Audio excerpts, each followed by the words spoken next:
Salut les gus, aujourd'hui je vais installer une barre de LED dans ma cuisine. Ça fait longtemps que je dois le faire, mais depuis que j'ai installé des LED dans ma bibliothèque juste derrière, les LED n'ont plus de secret pour moi. Allez, on va dans ma cuisine.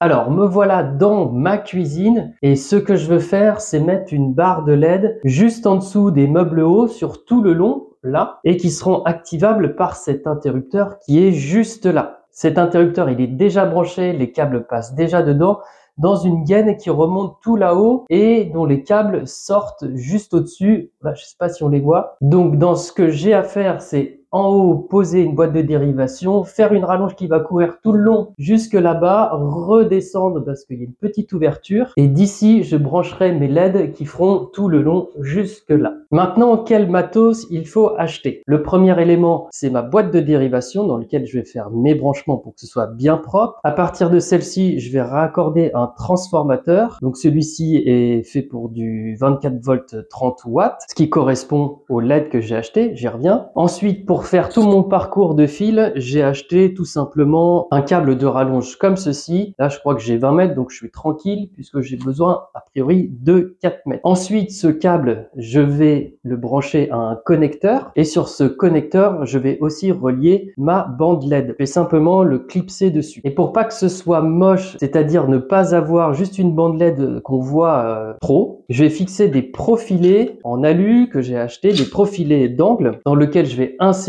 ma bande LED et avec ce cache légèrement opaque, j'aurai une lumière beaucoup plus diffuse. Allez, c'est parti. Première étape, je suis grimpé sur mon plan de travail pour mettre ma boîte de dérivation. Je l'ai mis le plus bas possible pour pas qu'elle se voie trop dans la cuisine, mais surtout pour que la sortie de câble soit bien propre. Ensuite, j'avais pas mal de longueurs de câbles qui dépassaient, je les ai raccourcis, mais j'ai quand même gardé une longueur assez correcte, car si jamais un jour je change d'avis, c'est toujours bien d'avoir un peu plus de câbles. Ensuite, j'ai raccordé mes fils à mon transfo. Alors faites bien gaffe d'acheter un transfo qui correspond en voltage à votre bande LED, sinon ça marche pas. Moi j'ai fait l'erreur, j'avais pris un 12 volts au lieu d'un 24, donc j'étais obligé d'échanger. Si ce petit tuyau peut vous éviter un aller-retour, c'est toujours bien. Ensuite, je me suis occupé de mon câble de rallonge, je me suis aidé du petit fil de fer qu'il y avait dans la gaine d'origine, j'ai attaché ce câble à mon câble et après de l'autre côté, j'ai tiré ce câble pour faire venir le fil. Mon fil étant passé, j'ai pu le couper d'un côté pour avoir la bonne longueur. Ça m'a permis de le raccorder au transfo de l'autre côté, pas de difficulté particulière. Et après, pour que tout ça bouge pas, j'ai vissé le transfo sur mon meuble avec des petites vis. Comme tous les câbles étaient posés, je suis passé à l'installation de mes profilés. Et honnêtement, je me suis un peu galéré parce que pour visser au fond du meuble, à bout de bras, c'était quand même pénible.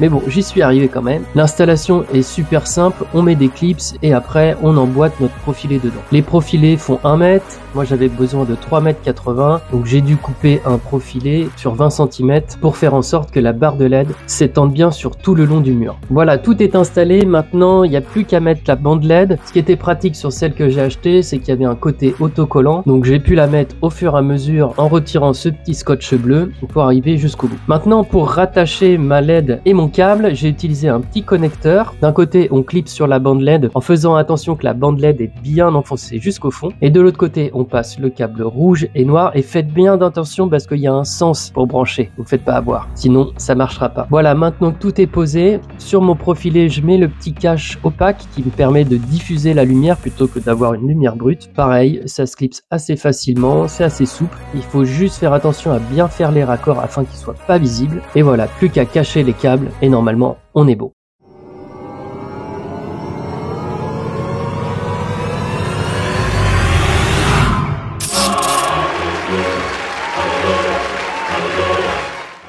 Voilà, je suis bien content que ça marche. Bon, le revers de la médaille, c'est qu'il y a un petit plastique protecteur sur les profilés et malheureusement, il a été super chiant à retirer. J'aurais dû le retirer avant, mais bon, c'est pas grave. Je suis assez content parce que ça rend bien, ça fait une belle lumière dans la cuisine. Moi, j'ai choisi un blanc froid, je regrette peut-être un peu. J'aurais peut-être pu opter pour un blanc chaud. Enfin, vu le prix d'une bande LED, peut-être qu'un jour je changerai. En tout cas, l'installation est déjà prête et j'aurai juste à changer la bande LED.